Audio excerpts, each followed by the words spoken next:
So it seems that when we were shooting our New York Comic Con batch of reviews of every single individual thing, not only did we forget to talk about Skytread, but when I posted the Skytread segment, it seems that people were pointing out how we also forgot to talk about Soundwave.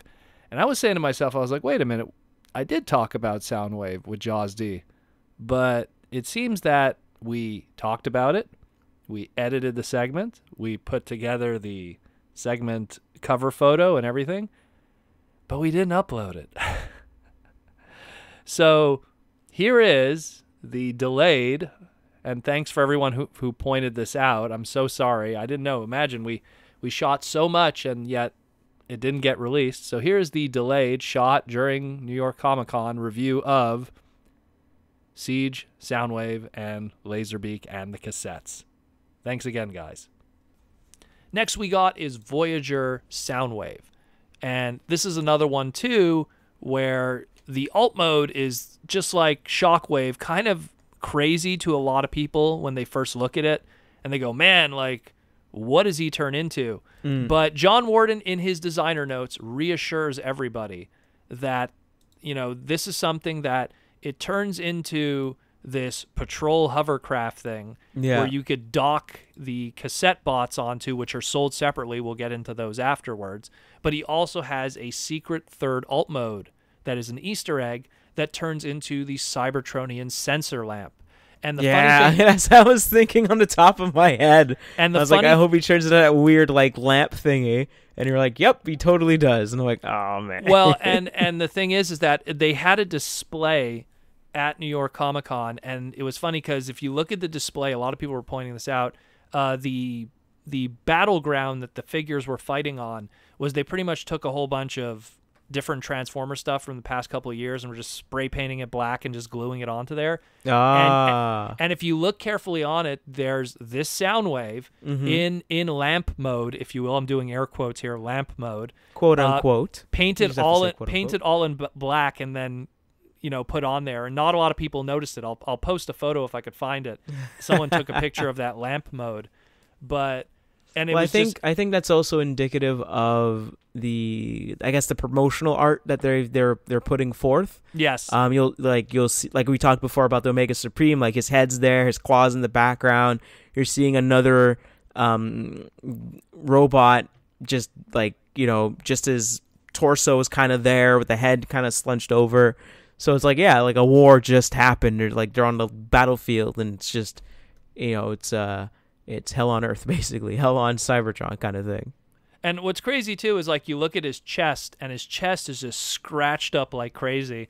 So this is going to be one of those toys, like, you don't have to worry about finding it beat up. It already is pretty beat up for you. You know what? I think that's probably going to be a sticker. I don't think that's going to Oh, really? Like You don't think it's going to be molded damage? Okay. I don't think it's going to be molded damage. I think that's a bit much. I think like that might be a sticker or a tempograph of some kind. It's a possibility, yeah. I like the rigidity of actual plastic, and I don't think they're going to add more plastic to, you know, reinforce those sections. That's what I'm thinking. Might as well bring this up, too. So there also is the MicroMaster 2-packs that we have, and we're going to get into some of the individual ones, but the ones that I might as well talk about with this is there's going to be a MicroMaster 2-pack. They call it MicroMaster 2-pack, but it's that of Laserbeak and Ravage. Now this Laserbeak and Ravage, they have pegs on the back of the tape modes that could attach to Soundwave as shields. People could wear them as shields if they want, but also it does fit inside Soundwave's chest, and it does the traditional Soundwave kind of cassette, you know, docking system. Yeah, there are actual pictures floating around about that that out there. And the only thing I just want to bring up with this is I think that there was a bit of a missed opportunity here in that the Laserbeak, while the Laserbeak is like an amalgam of two ideas, because his body is his Generation 1 body when he's on Earth, but his head is his head that he had when he was on Cybertron. Because for anyone that remembers, Laserbeak's Cybertronian mode was kind of like he had the bird head with like that I don't know, I like to say Zoid's cockpit because that's what it always reminds me of. That like one mono yellow visor instead of like the traditional hawk face with the two eyes. That's the pre-Cybertron look. But then he had a body that was more like circular. It was more of a disc, like a floating flying saucer. And so it's weird that they kind of didn't go with that. They went with something else, I guess because it would be a little more difficult to then achieve the square tape afterwards. And I find that the Ravage. I think that there's nothing too interesting about the Ravage. I think if anything, maybe they made it more bulky this time around. It's more of a bear, if anything, or like a dog. It's thick in the I think the only reason why they did that is more for whatever the repaint will be later. I think that maybe I think it's just the like I guess I'm assuming it's the way it transforms, probably. Like you'll see it in that. Well, and again, we've seen like Ravage is one of those toys that a cassette Ravage modernized has been done quite a few times already. The Masterpiece did it. We had one that came with Hound. We had like the War for Cybertron, like early generation stuff that turned into those circular discs and stuff. Oh, yeah. So there's been quite a few attempts already at a modernized tape Ravage, if you will.